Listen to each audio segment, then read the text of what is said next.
Alright everyone, how we doing now? As we know, next weekend UFC 272, Masvidal taking on Covington for nothing. Just for the bragging rights, not for the BMF title, not for the UFC Welterweight Championship of the World, simply because they don't like one another and they want to settle their differences in the octagon the old-fashioned way.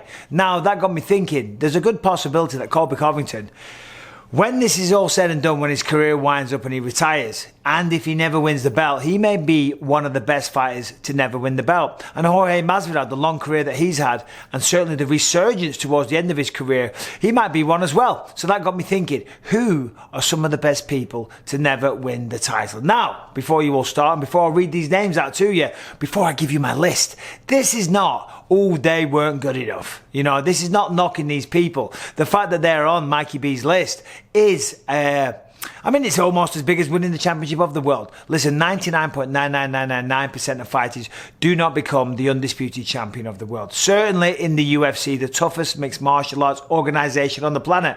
Only a special few can do that. I'm just messing. But anyway, here we go. So, in at number 10, we are starting with the one and only, I see you soon, boy. I love you, man. Yoel Romero. Now, as we know, Yoel Romero, very intimidating, big power, tremendous wrestler. I think he won the silver medal at the Olympics. Came over to MMA, had a great career, had a record of 13-6 when he retired. I don't know if he's retired or he's taking some time out, but he hasn't fought in a long time. Now, throughout that time, he fought for the title 4 times. Yes, 4 times. Now, he had some great wins inside the octagon. We're talking guys like Tim Kennedy, Lyoto Machida, Chris Weidman. Now, listen, they're great wins, but they are not worthy of 4 title shots. You got the attitude. You got Dana White privilege. And he lost or he missed weight in all of those 4 title shots. As I say, I'm not trying to talk shit. Yoel was a great fighter. He provided a ton of entertainment, super athletic, some amazing knockouts like that flying knee against Chris Weidman. But let's go through the title fights. So he had the interim title fight versus Robert Whittaker at UFC 213. He lost that one by decision. Then he fought Luke Rockhold for the interim title at UFC 221 and he missed weight, sadly. Against Whittaker, again, UFC 225, missed weight and lost. And then, of course, he fought Israel Adesanya for the belt at UFC 248.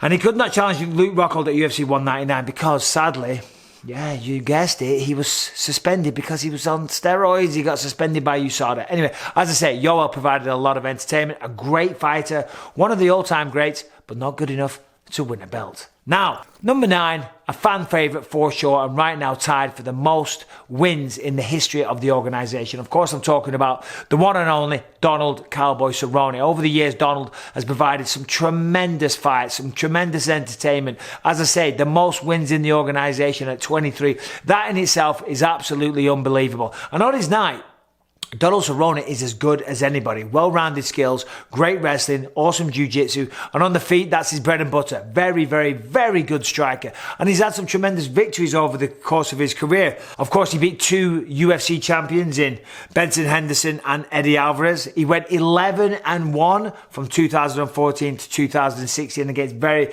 very good competition. The problem was for Cerrone was just at the last hurdle, the final hurdle, right before getting a title shot, he would lose. He was sometimes inconsistent. Sometimes on his night, as I said before, Donald Cerrone was just unbelievable. You know, look what he did to Alexander Hernandez. Alexander Hernandez was a young, cocky kid, came in, thought his shit didn't stink, thought he was going to wipe the floor with Cowboy because Cowboy was over the hill. And this was only in 2019, so not that long ago. And he put on one of his vintage performances. Donald Cowboy Cerrone will go down in the Hall of Fame as a legend. He deserves everybody's respect, but sadly, he's not going to be a champion.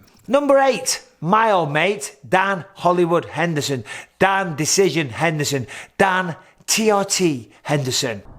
All on steroids. All you motherfuckers are on steroids.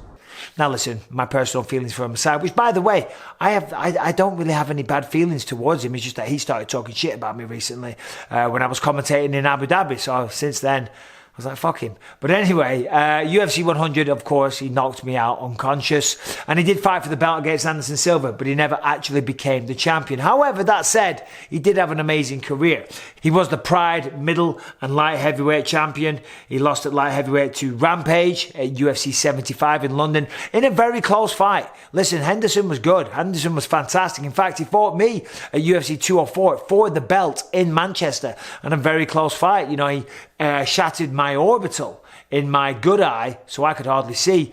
But still, he cracked me 2 big punches. After that, I gave him a bit of a boxing lesson. But listen, whether I like him, loathe him, whatever, and I don't loathe him, I don't at all. You have to respect the career that he had, whether or not he was on TOT, whether or not he was on steroids. Forget about all that stuff for now. Listen, you have to give him his respect. His professional record when he retired was 32-15 in mixed martial arts. And he fought some of the greats over in Pride as well. Fought a who's who of mixed martial arts. So give it up for Dan Henderson.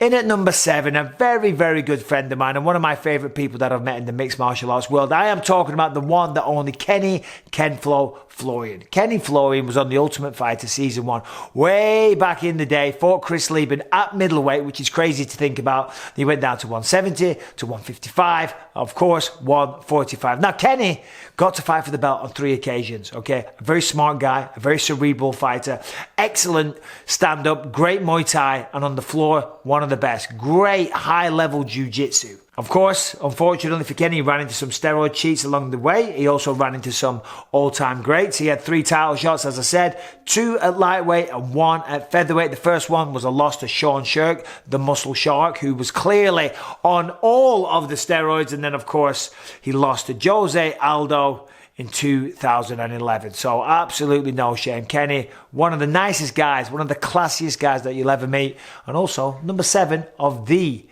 best fighters to never win a UFC title. Number 6, God Mustache. Still going strong with his MMA career. He's got a record of 48-7. He's over at Bellator right now, where he's actually the champion. And who knows, maybe one day he'll come back to the UFC and he could still achieve UFC gold. God Mustache is the real deal. He's got excellent, well-rounded skills. I've got nothing but respect for him. I was actually supposed to fight God Mustache in London when I fought Anderson Silva. I was training for God Christmas Eve. They called me up and they said, hey, we're switching opponents. Anderson Silva, Merry Christmas. However, God Mustache, awesome boxing, great wrestling. I mean, the guy does everything very well. Fought some of the best names in mixed martial arts. I mean, for crying out loud, he beat Dan Henderson, Vitor Belfort, Lyoto Machida. He even submitted Mark Hunt back in the day over in Pride. The problem was for him, he just kind of got lost between the shuffle between myself, George St. Pierre, Robert Whittaker, Yoel Romero, and then he left the UFC. But he had some great wins. He had some tremendous wins. And God Mustache, as I say, you know, you never know. The door may be open. He may make a return and he may still become a UFC champion one day. Number 5, the big man himself, Alistair Overeem, the demolition man, Alistair the Dream Overeem. I'll never forget him in Pride, walking out with the big hammer on his shoulder, the demolition man. Of course, he was a K1 champion and he had an amazing run in the UFC. I'll never forget the way he took care of Brock Lesnar, that beautiful body kick that he just absolutely punished him with. He won the Strikeforce, the Dream, the K1 Grand Prix titles, but as I said, never the UFC belt. He had 8 wins over fighters who were UFC champions though, and 5 of those were in the UFC. Brock Lesnar, Andrei Arlovski, Frank Mir, Junior Dos Santos and Fabrizio Verdum. Now he missed out on a title challenge versus Junior Dos Santos at UFC 145 in May 2012 due to performance enhancing drugs, and finally got a shot at Stipe in 2016. He hurt Stipe, but eventually he lost in round 1. No shame, Alistair Overeem, you're the man. Much respect to you, sir. All right, I want to tell you about I Trust Capital. By now, we've all heard about cryptocurrencies, but did you know that you can invest in cryptocurrencies while also saving for your retirement?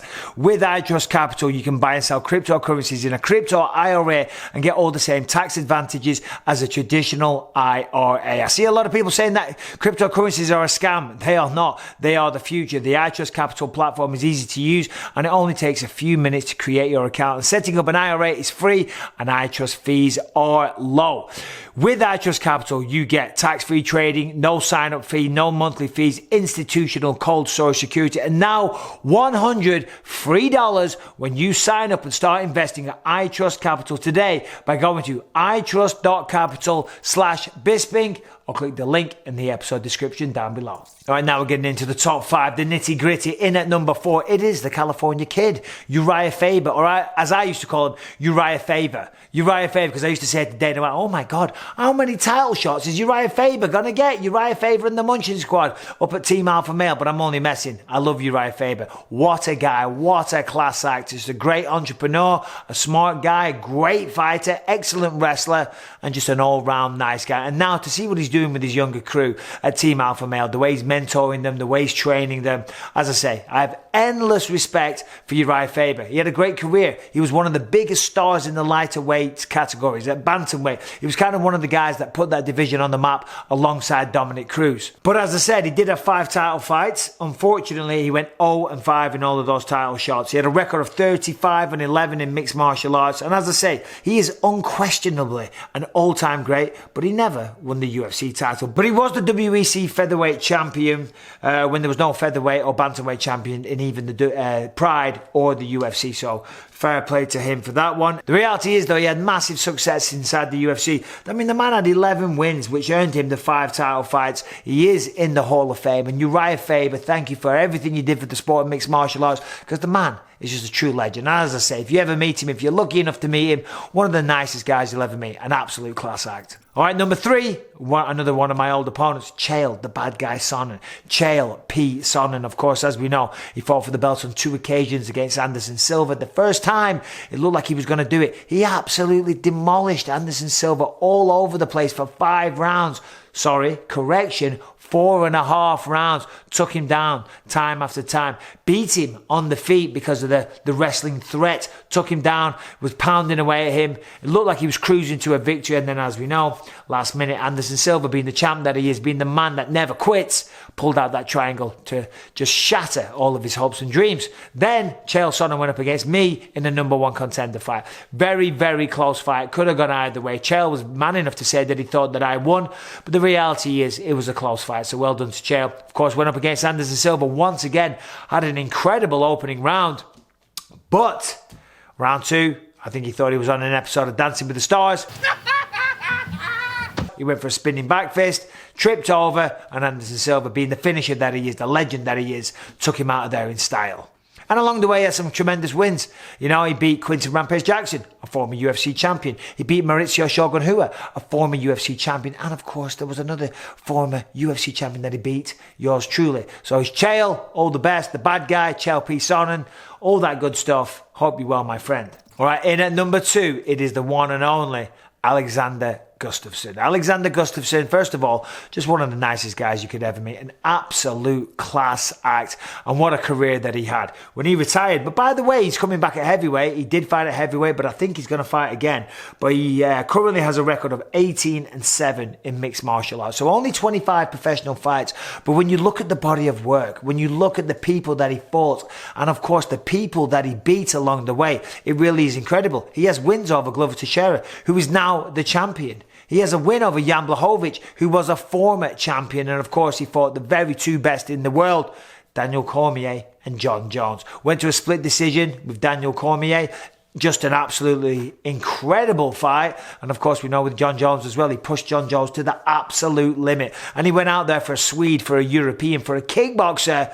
He was taking both of them down. It was just absolutely unbelievable. Alexander Gustafsson, if it wasn't for Jones, if it wasn't for DC, he would have been the champion. That's a fact. Of course, he fought Jones the second time, got stopped in the 3rd round. And if he comes back again for another fight at heavyweight, which I believe that he is, I wish you nothing but success, Alexander. He's out there right now training with Hamza and Darren Till and a bunch of other great people at the All-Stars gym.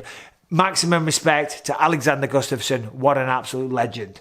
And at number 1, I am talking about one of the absolute biggest legends in the sport of mixed martial arts, and also one of the nicest guys that you could ever meet. An absolute class act, and a guy that has inspired so many fighters across the world. I'm talking about Minotauro, Antonio Rodrigo Nogueira. The man is an absolute legend. A BJJ black belt coming from Brazil, carved his career out in Pride in Japan, came over to the UFC, had a great run there as well, but never became the the UFC champ. He was the Pride champion though back in the day, and fought a who's who of mixed martial arts. He fought Fedor, he fought Krokop, he fought what's he called, the big guy, Bob Sapp, a crazy war with Bob Sapp. I mean, if you're not inspired when you see that fight, you know, he got thrown around like a rag doll for a bit, but eventually locked on the armbar, came over to the UFC, fought Tim Sylvia for the interim belt, but we're not counting interims on here, baby. No way. But he fought Tim Sylvia at UFC 81 in Las Vegas and did become the interim champion.